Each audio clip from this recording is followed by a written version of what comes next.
Alors aujourd'hui, comme vous l'avez constaté, nous avons donc animé un panel qui était très riche, qui était surtout basé sur le financement du logement durable. Quand on parle de logement durable, c'est très intéressant parce que c'est un logement qui n'est pas seulement une structure bâtie, c'est un logement qui respecte en fait notre cadre de vie, la viabilité des habitants d'aujourd'hui et penser au futur de nos enfants, des petits-enfants. Donc c'est un logement qui doit être conçu dans une perspective environnementale, sociale et économique qui permet en fait à l'environnement d'être vraiment dans la possibilité de faire une projection durable. Donc nous on peut bien vivre aujourd'hui, et très bien vivre d'ailleurs, mais il faut qu'on permette à nos enfants et nos petits-enfants de mieux vivre. C'est un peu la politique de la mise en place du développement durable, donc le logement durable. Et ce logement durable ne peut pas être construit dans n'importe quel environnement.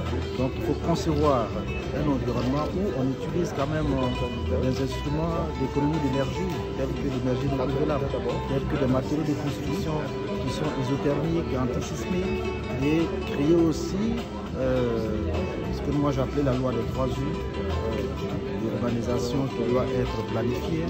Donc on parle de planification urbaine, on parle de la gestion urbaine, on parle aussi de l'aménagement urbain qui doit répondre très positivement à un environnement dédié au développement durable.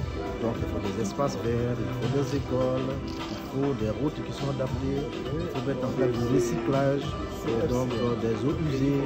En fait, créer tout un environnement de sorte que nous puissions être à l'aise.